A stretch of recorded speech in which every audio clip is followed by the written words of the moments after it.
మహాగణుడును మహోన్నతుడైన యేసుక్రీస్తు నామములో మీ అందరికీ వందనములు. ప్రియులారా, దేవుని వాక్యము ధ్యానిందాము. యోహాను సువార్త 3వ అధ్యాయము 36వ వచనం. కుమారుని యందు విశ్వాసముంచువాడే నిత్యజీవము గలవాడు. కుమారునికి విధేయుడు కానివాడు జీవము చూడడు, గాని దేవుని ఉగ్రత వాని మీద నిలిచియుండును. ప్రియమైన దేవుని బిడ్డలారా, పరిశుద్ధాత్మ దేవుడి ఉదయకాల సమయంలో మనందరితో మాట్లాడుచున్నారు.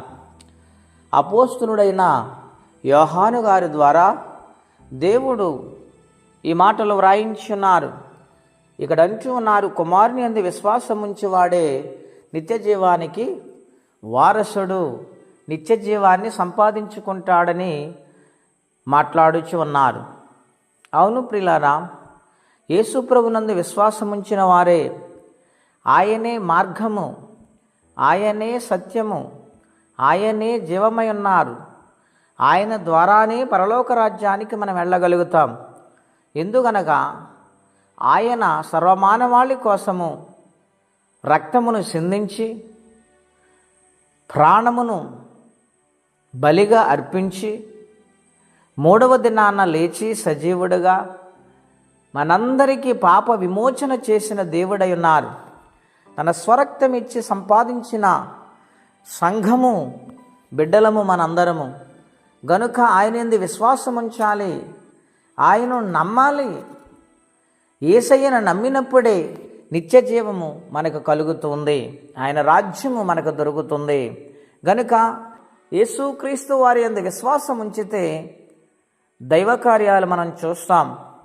మన జీవితాలు సమస్యల నుండి విడుదల పొందుతాం. ఎటువంటి రోగాలైనా, ఎటువంటి ఆర్థిక సమస్యలైనా దేవుడు నిత్యముగా తీరుస్తారు. ఎందుకనగా ఆయనందు విశ్వాసం వస్తే, ఆయనందు నమ్మితే కార్యము చూడగలుగుతాం. ప్రియులారా, ఆయనందు విశ్వాసం ఉంచేవాడే నిత్య జీవానికి వారసుడు.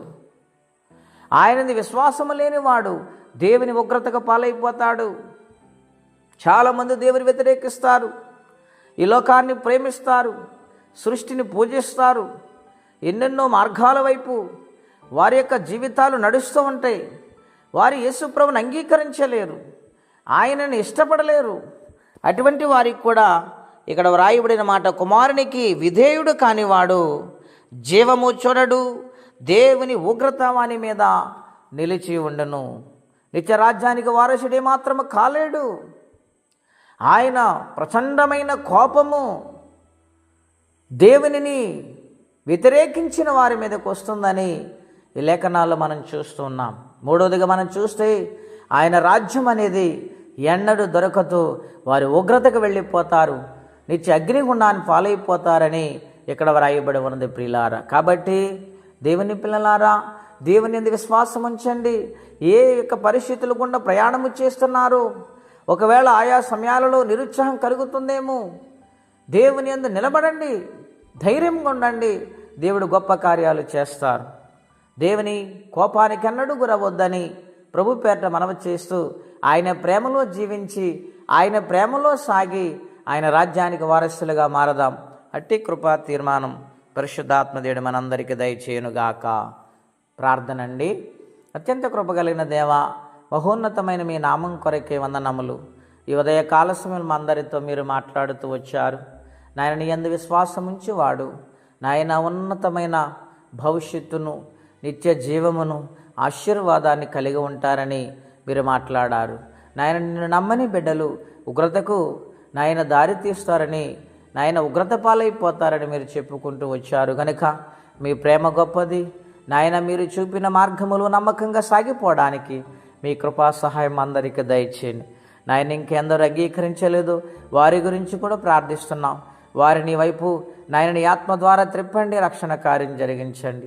ఎవరి కష్టాలలో నలిగిపోతున్నారో, వారి బాధలేమిటో నాయన, వారి దుఃఖాన్ని మీరు తీర్చండి, వారికి సహాయం వచ్చేయమని, ఈ దినము దీవెనకరంగా మార్చమని యేసుక్రీస్తు వారి పుణ్యనామములో ప్రార్థించి వేడుచున్నాము తండ్రి. ఆమేన్. దేవుడు దీవించును గాక. ఆమేన్.